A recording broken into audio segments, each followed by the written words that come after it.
കുറച്ച് ദിവസമായിട്ട് ഇവിടെ മിസൈൽ പോകുന്നുണ്ടോ ഡ്രോൺ വീഴുന്നുണ്ടോ നോക്കിയിരിക്കലായിരുന്നു കേട്ടോ എൻ്റെ പണി. അതുകൊണ്ട് തന്നെ വേറെ ഒന്നും ചെയ്യാനുള്ള യാതൊരു മൂഡും ഉണ്ടായില്ല. ഇതൊക്കെ ഇന്ന് കഴിയും നാളെ കഴിയും എന്ന് വിചാരിച്ചിരിക്കാൻ തുടങ്ങിയിട്ട് ഇപ്പോൾ ആഴ്ചയൊന്നായി.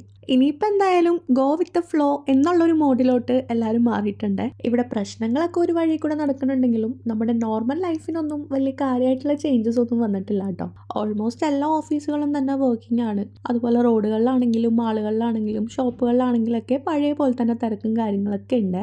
എനിക്കാണെങ്കിൽ ഇപ്പോൾ 8 മന്ത് സ്റ്റാർട്ട് ആയതോടുകൂടി അതിന് ക്ഷീണാട്ടോ, ഒന്നിനും വയ്യ. എങ്ങനെയൊക്കെയോ വലിഞ്ഞ ഓഫീസിൽ വന്നിരിക്കും. പിന്നെ ഇപ്പോൾ റംദാൻ ടൈമിംഗ് ആയതുകൊണ്ട് കുറച്ച് നേരത്തെ വിടും കേട്ടോ, 2:30 ആകുമ്പോൾ പോകാൻ പറ്റും. അതാണിപ്പോൾ ആകെയുള്ളൊരു സമാധാനം. വീട്ടിലെത്തിക്കഴിഞ്ഞാലും ഭയങ്കര ക്ഷീണം തന്നെ കേട്ടോ. എപ്പോൾ നോക്കിയാലും കിടക്കണം, വയ്യ വയ്യ അങ്ങനത്തെ ഒരു തോന്നൽ മാത്രമാണ്. എനിക്ക് ഇതുവരെ ക്ഷീണങ്ങൾ ഉണ്ടായിരുന്നു, പക്ഷേ ഇപ്പോൾ ക്ഷീണങ്ങൾ കുറച്ചുകൂടി ഭയങ്കരമായിട്ട് കൂടിയതുപോലെ എനിക്ക് നല്ലോണം ഫീൽ ചെയ്യുന്നുണ്ട്. പിന്നെ ഇനിയിപ്പോൾ അധികം സമയവും ഇല്ല. ഇൻഷാ അല്ലാഹ് മെയ് 4 കേട്ടോ ഡേറ്റ് പറഞ്ഞിട്ടുള്ളത്. അതുവരെ അങ്ങോട്ട് എത്തിയാൽ എത്തി. ഞാൻ എന്താ ഓഫീസ് കഴിഞ്ഞിട്ട് ഇവിടെ കിസൈസിൽ മദീന മാളിലാട്ടോ വന്നിട്ടുള്ളത്.